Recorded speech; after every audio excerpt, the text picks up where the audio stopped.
Hello, and welcome to our fourth lecture in Module 6. We've been talking in this module about everyday applications of memory, and today we're going to talk about is an applied cognitive topic on memory in the courtroom. We talked in the last lecture about suggestibility and false memories and how those might arise. We're going to talk today about how these things oftentimes can manifest themselves, particularly in the courtroom. So we'll start by talking about errors in eyewitness testimony. We'll then talk a little bit about the impact of eyewitness testimony and why this is such a crucial issue. We'll talk about confidence and accuracy in memory briefly, and then we'll finally finish with a discussion of emerging legal standards for eyewitness testimony. So let's start by talking about what kinds of errors we often witness. Testimony by an eyewitness to a crime about what he or she saw during the crime is oftentimes the most convincing types of evidence to a jury. So when jurors are interviewed following a conviction, oftentimes it's a credible and convincing eyewitness that is the most persuasive. And we know from a variety of research that people are persuaded by people's stories, their personal narratives, and so oftentimes that's why these can be the most convincing types of evidence. And so it's an important thing to understand. In my introductory psychology class, we often talk about persuasion. And this is also where some errors in the way we perceive others can be introduced into the courtroom. So we believe people who are like us, who look like us, more than people who don't look like us oftentimes. And so this is where we start getting into racial differences in the composition of juries and witnesses and defendants. And this is a really important issue because we know African American defendants are far more likely to be arrested and convicted than are any other races. And a lot of this may have to do with this perceived credibility gap because people believe people who look like them. And again, this isn't about the truth, this is about what people believe. And so we have to figure out a way to get people to stop seeing these kinds of differences, in particular in this kind of eyewitness testimony area. So we'll talk a little bit more about these kinds of errors. So, as with other memory, eyewitness testimony can be highly inaccurate. We can mistake identity of individuals. There is, of course, the constructive nature of memory, so we can add things to our memories as they are retold over time. So that's something we want to think carefully about. There's a long history of this discussion of errors in eyewitness testimony. It goes back to Hugo Munsterberg in his very famous book called On the Witness Stand, where he starts to discuss how memory of eyewitnesses is often questionable. You can even go all the way to Blackstone's commentaries, where Blackstone, in his very famous treatise on the law, talks about how one must really think about how credible an eyewitness might be. So we start to even get far long ago discussions of the accuracy of eyewitness testimony. So then we get to the 1980s, and this really starts to get some legs, and this really clever, if not particularly well-controlled study was conducted by Buckhout called Nearly 2,000 Witnesses Can Be Wrong. And essentially what Buckhout did is, as part of the evening newscast, they had people witness a crime on their televisions, and then they got a lineup of potential suspects later in the newscast, and they were asked to call a phone number associated with each of the individual faces. So they would call this number for defendant or potential defendant 1, 2, 3, 4. So basically a lineup on television, and then they just called a different number to vote for whomever they thought had done the crime. It was kind of like American Idol. And what they found is that people were terrible. In fact, they were no better than chance at picking out the person from the lineup. That is, they basically equally picked people across the lineup. And 2,000 people called in convinced that they were correct when in fact they were wrong. And so we start to get some traction in this area. Then in 1998, we see, and this is of course a brief run through some of the, I think, interesting parts of this. There are dozens, if not hundreds, of studies in this area. So Wells and Bradfield in 98 have participants view a security videotape with a gunman who's in view for 8 seconds. Everyone identified someone as the gunman from photographs afterwards. The actual gunman's picture was not presented. So this is where we start to really get some important information about how we treat eyewitnesses following their experience. And in fact, one of the important things we have to think about is how to actually conduct this kind of photo lineup and the instructions that we have to give in that photo lineup. And we're going to get into that when we start talking about emerging legal standards about how these photo lineups have to be done in order for them to be credible. So then we, of course, have to think about attention. And we've talked about this in some earlier lectures about how attention and arousal have influences on memory. And so attention can be narrowed by specific stimuli. We call this the weapons focus effect.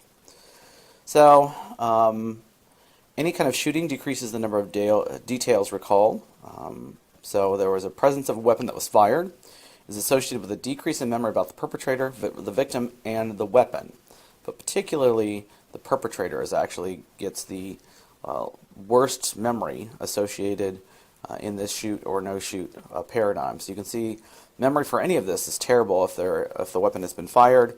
It's particularly terrible about the perpetrator, and even when the weapon isn't fired, the least memorable thing about the scene is the perpetrator. And of course, that's the whole purpose of eyewitness testimony, is to identify the perpetrator.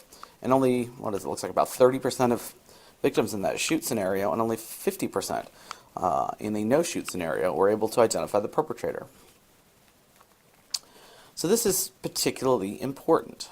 We also get errors due to familiarity. And there's a number of pretty interesting studies about this. So one of the things we see is people will actually identify somebody who's familiar. And in these experiments, what we see is that they viewed a film of a male teacher reading to students in the experimental condition, and in the control condition they view a film of the female teacher reading to students. Then they view a film of the female teacher being robbed, and the test is to pick a robber from the photo spread. So when the actual robber was not in the photo spread, they identified the teacher, this male teacher, far more often than when the actual robber was in the photo spread. Still, almost 20% of students picked out the wrong perpetrator. In the control experiment, they still weren't really that much better when the robber was in the photo spread than those in the experimental condition. But you can see when the robber was not in the photo spread, there's something about wanting to identify somebody, and so that person seems familiar, and now that's how we identify this. There's a number of famous cases where people have seen someone around the time of the crime and misidentified them. In one case, a rape victim identified somebody who was on TV at the time, and her TV was on that channel at the time of the rape. There's also, of course, the misinformation effect. If we get suggestive questioning, that can certainly be problematic. So if we view a video of the crime, and then they pick a perpetrator from the photo spread, we then look at if they received confirming feedback, receiving no feedback, or receiving disconfirming feedback.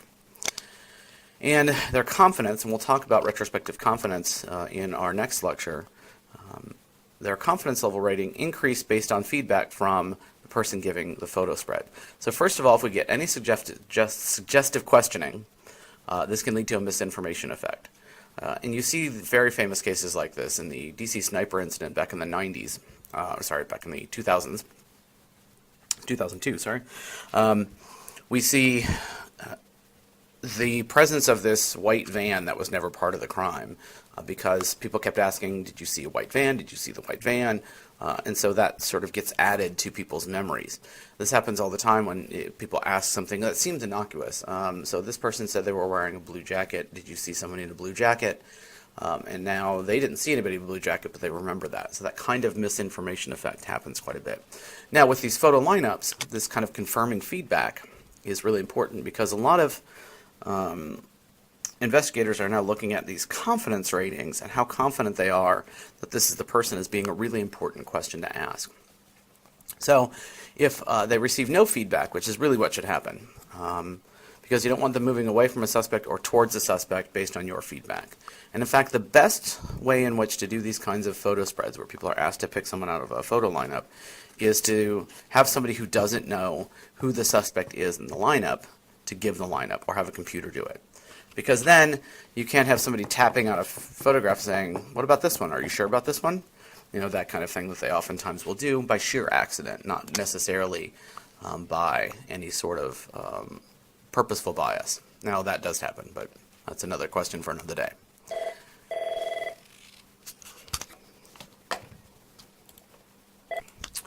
Sorry about that phone ringing. Anyway, so we were just getting ready to talk about verbal overshadowing. When we describe an event, we create a verbal memory of our description. This can overshadow memory for that event. And so what's happening is, so what happens is you view a crime and then you describe the person. And what then happens is your verbal description becomes the stronger memory, and it overshadows your visual memory. So in this case, in this study, they watched a videotape of a bank robbery. 64% could correctly identify the robber. Only 39% if they had given a verbal description of the crime. So that verbal description leads to lower eyewitness memory. Now the problem is, of course, how do you know who to look for? So this is a bit of a conundrum. I guess you could look at, no, that wouldn't work either. Never mind. I did a whole thing right there in my head. So we have verbal overshadowing, errors due to suggestion, and some of those can also creep in together in post-event questioning. Can lead to biased memory. So of course, Loftus and Palmer in that phrasing effect or framing effect on how fast the cars were going when they smashed, contacted, bumped, hit. Loftus and Zaney viewed a film of an accident and asked, did you see a broken headlight or did you see the broken headlight? And you can see we get about a 250% increase in false recall of broken headlights by simply changing the phrasing of the question. And so that's a really important thing. Really, the safest question to ask an eyewitness is, tell me what you saw. And it has to be done in isolation where no other eyewitnesses can hear what they said, because one person's recall can then influence the other person's.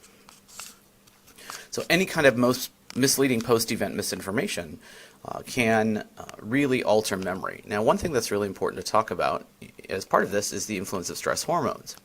Highly stressful events result in the release of stress hormones, cortisol and norepinephrine, which we've talked about in previous lectures. Cortisol reduces working memory capacity and immediate memory for events. So questioning people right after an event, now obviously there's a time period involved with this. So memory in law enforcement techniques oftentimes don't jive well. So, terrorist incident, shooting incident, somebody's coming in and shot up a bank, we got to get him before he shoots somebody else. Completely understandable. Safety is probably the more important thing. But what happens is, so let's say somebody goes in and shoots up a bank. Everyone's got this massive fight or flight response from the sympathetic nervous system, huge rush of cortisol, norepinephrine, and so after that, their working memory capacity and immediate memory for events is going to be terrible. So this is not a good time to question witnesses. The other problem is that norepinephrine may boost consolidation and thereby cause detailed episodic memory days later. So norepinephrine effects may last for some time. So post-event misinformation may get consolidated with that original memory, and it will be as strong as that original memory. It will have, it will get a big memory consolidation boost from that norepinephrine. And so the stress of this kind of event can really, really be difficult. I want to briefly just say hypnosis is terrible for memory. The research in this area indicates that people who are hypnotizable are much more suggestible, and hypnosis tends to lead to increases in incorrect information, and so witnesses should never be hypnotized. In fact, a lot of courts, anybody who's been hypnotized can't be a witness. So On the plus side, a number of investigators have developed what's called the cognitive interview. And the cognitive interview is geared to enhancing retrieval of accurate information. And it has a number of components. Event interview similarity.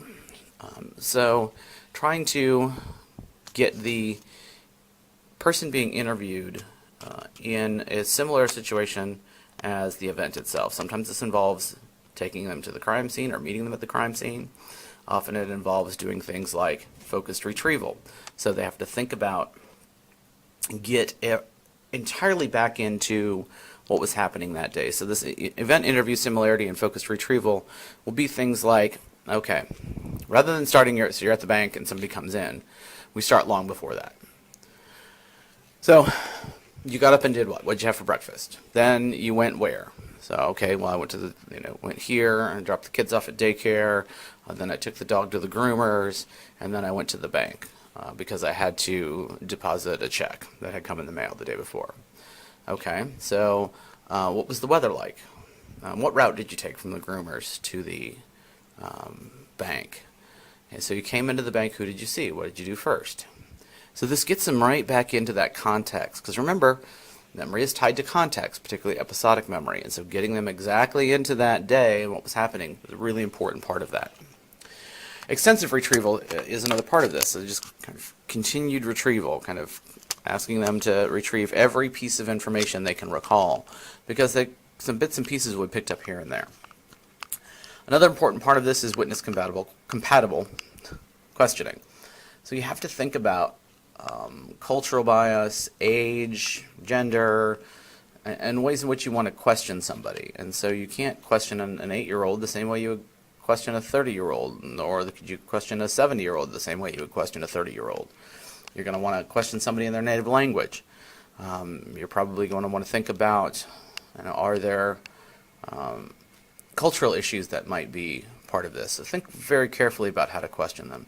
And then they have some specific mnemonic techniques associated with this as well. The efficacy shows that it substantially increases correct information without increasing intrusions. And that's really important. Hypnosis, for example, increases nothing but intrusions. So you don't get any more correct information, you just get a bunch of junk. Whereas the cognitive interview actually gets you at some accurate information that is useful for police investigations. So mugshots are a big problem, particularly in the way that they are conducted. And one of the problems is they can cause interference and can lead to difficulty identifying a perpetrator. They may also cause misidentification due to familiarity. And the way these are conducted is also particularly important.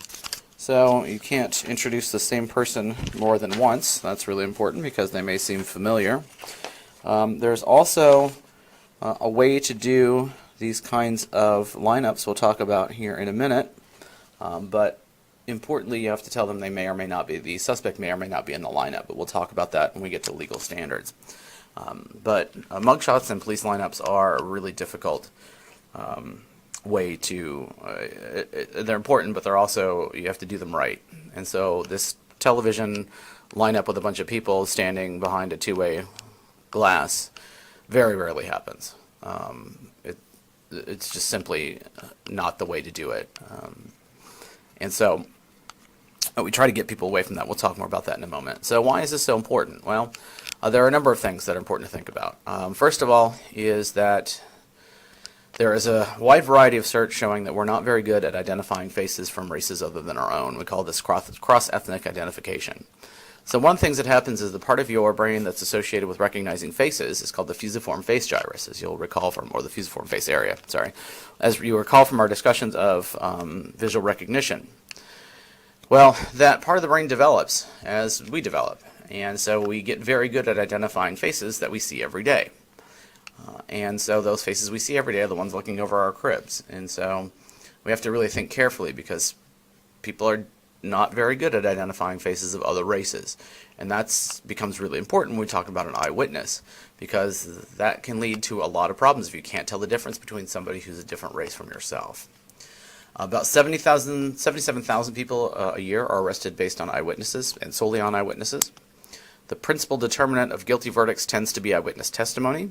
About 60% of overturned convictions are due to eyewitness problems. And this has culminated in a number of issues. So Illinois cleared out their entire death row not long ago because, of course, we have the death penalty in this country. And oftentimes people can be executed because of eyewitness testimony. And that is something we have to think very carefully about. So I want to make sure that we have a legal system that is just and accurate, and unfortunately relying on eyewitness testimony is a difficult part of that. So that gets us then to talking about confidence and accuracy in memory.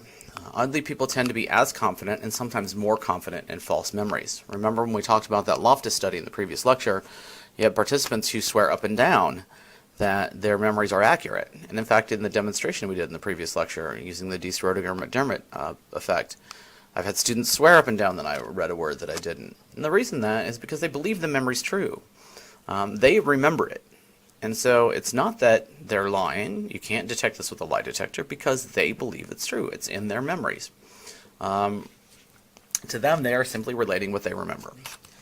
And importantly, others are unable to judge if a person is relating a true or false memory. So these are all critically important issues. So that gets us to emerging legal standards for eyewitness testimony. Courts and the United States federal government have started altering requirements for eyewitness testimony. So we're going to talk today about the New Jersey State Supreme Court case called State versus Henderson. Much of this was included in a Justice Department memo released in January 2016 in the closing days of the Obama administration by Assistant Attorney General Yates, which I highly recommend reading if you can find it. It may have been pulled off of the Justice Department's website. But these requirements are based in cognitive science. In fact, this New Jersey State Supreme Court opinion is a terrific review article for looking at this evidence. So the first thing they require is blind administration of lineups when applicable, which basically means whoever is giving the lineup can't know who the suspect is. We do this in experiments all the time because we know about demand characteristics, and people will unknowingly provide cues about who they think the suspect is. Many of you are probably familiar with the story of Clever Hans. And Clever Hans was able to do math, or so people thought. He wasn't able to do math. What he was able to do was look at the people around him and determine when he had arrived at the answer. And so that's what we call a demand characteristic, because people will oftentimes pay attention to someone around them and say, oh, this is the answer they want me to give. Critically are some pre-identification instructions. They must indicate that the suspect may or may not be in the pictures, that they do not need to make an identification. So look through these. They may or not be in there, and if you don't find somebody that you recognize, that's perfectly fine. The lineup construction should be similar in features to the suspect in as many ways possible. And that's getting easier because now we can just computer generate these things. We want to avoid feedback and reinforcing any kind of confidence, because that will then make them more confident later in front of a jury. And remember, the ultimate issue here is what we want them to do in a courtroom. We want to limit multiple viewings. So to the great extent practicable, we don't want to include the same person in multiple viewings of lineups, because we don't want them remembering somebody from a previous lineup. And so all of this is based in cognitive science. Finally, they do an assessment of the witness in the event itself. Was there a great deal of stress? Was there a weapon, and are we worried about the weapon focus effect? How long were they able to see the individual? So what's the duration of their encoding? How far away were they, and what was the lighting? So this gets at, could they see them? What were their perceptual properties? Was it bright daylight? Was it late at night? Do they have visual problems? So that gets us right at the witness characteristics. Were they intoxicated? How long has it been since the memory? Has it possibly decayed? This is one of the reasons why we often have statutes of limitation, because witnesses just simply can't remember things later on. And then finally, is there a potential for race bias? And that is it possible that they are misrecognizing this person not because they're necessarily prejudiced, or maybe prejudiced and don't know that. That's what we call unconscious bias. But they're unable to recognize people of other races simply because of that race effect we talked about earlier. So all of these are really important parts of how we deal with eyewitnesses in the legal system today, and all of it's based in cognitive science. Well, thank you. We are going to turn our attention next to metamemory, knowing what we know, and more importantly, what we don't know.